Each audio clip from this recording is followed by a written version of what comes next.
পাশাপাশি নেটে ব্যাট করছেন দুজন ব্যাটার, একজন ইয়াসির আলী রাব্বি, অন্যজন মাহিদুল ইসলাম অঙ্কন। দুই নেটের মাঝ বরাবর দুজনের ব্যাটিং গভীর মনোযোগ দিয়ে পর্যবেক্ষণ করছেন হাই পারফরম্যান্স ইউনিটের হেড কোচ ডেভিড হ্যাম্প। এই কোচ রাব্বি অঙ্কনদের ব্যাটিং শুধু দেখছেনই না, চোখে রীতিমতো অনুবীক্ষণ যন্ত্র লাগিয়ে রেখেছেন বললেও ভুল হবে না। তবে কি জাতীয় দলের মিডল অর্ডারে সুযোগ পাচ্ছেন রাব্বি অঙ্কন? তা না হলে এই দুই ব্যাটারকে নিয়ে কেন এত ব্যস্ততা ডেভিড হ্যাম্পের? ডেভিড হ্যাম্প কখনো রাব্বির কাছে যাচ্ছেন তো কখনো আবার ছুটছেন অঙ্কনের কাছে, দুজনের সাথে আলাদা আলাদা করে কথা বলছেন, আবার কখনো দুজনকে একসাথে ডেকে লম্বা সময় নিয়ে করছেন আলাপন। এতক্ষণে নিশ্চয়ই বুঝে যাওয়ার কথা এদি ব্যাটারের ব্যাটিং টেকনিক নিয়েই এত আলাপ। নেটে ব্যাট করার সময় পা ও মাথার সমন্বয়ে ত্রুটি ধরা পড়েছে হ্যাম্পের। দুজনকে হাতে কলমে দেখিয়ে দিয়েছেন কোথায় কোথায় ভুলগুলো হচ্ছে। কখনো ব্যাট হাতে শ্যাডো করে দেখিয়েছেন, কখনো আবার বোর্ডে ঝুলানো কাগজে লিখে দেখিয়েছেন। একেবারে হাতে কলমে শিক্ষা যাকে বলে আর কি।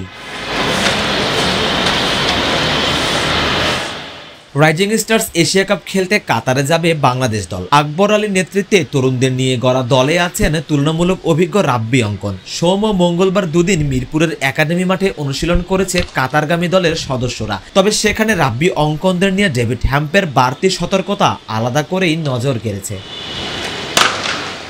এখন প্রশ্ন হলো, শুধুই কি ইমার্জিং এশিয়া কাপের অংশ হিসেবে এই দুজনকে নিয়ে বাড়তি সতর্কতা, নাকি এই দুই ব্যাটারকে জাতীয় দলে ফেরানোর একটা ইঙ্গিত দিচ্ছে মিরপুরের এই ছবিগুলো? বাংলাদেশের মিডল অর্ডার ব্যর্থতায় যাকে শামীমদের রিপ্লেসমেন্ট হিসেবে যে কয়েকটি নাম সবচেয়ে বেশি আলোচিত হয়েছে তাদের মধ্যে রাব্বি আর অঙ্কন সবার উপরেই থাকবে। শেষ 2 বছরে ঘরোয়াতে সবচেয়ে বেশি ধারাবাহিক পারফর্মারও এই দুইজন। পুরস্কার স্বরূপ উইন্ডিজদের বিপক্ষে ওয়ানডেতে অভিষিক্ত হয়েছেন অঙ্কন। তবে প্রায় 3 বছর ধরে জাতীয় দলের বাইরে থাকা রাব্বির অপেক্ষার অবসান এখনো হয়নি। যতটুকু খবর, আয়ারল্যান্ডের বিপক্ষে টি-20 সিরিজেই আসতে পারে বড়সড় কিছু পরিবর্তন। সুযোগ মিলতে পারে রাব্বি অঙ্কনের যে কোনো একজনের, কিংবা দুজনই হয়তো সুযোগ পেয়ে যেতে পারেন। তবে তার আগে অবশ্য নিজেদের প্রমাণের জন্য রাইজিং স্টার এশিয়া কাপে দুজনই সুযোগ পাচ্ছেন একটি করে। সারওয়ার সেতু, ক্রিকেট 97।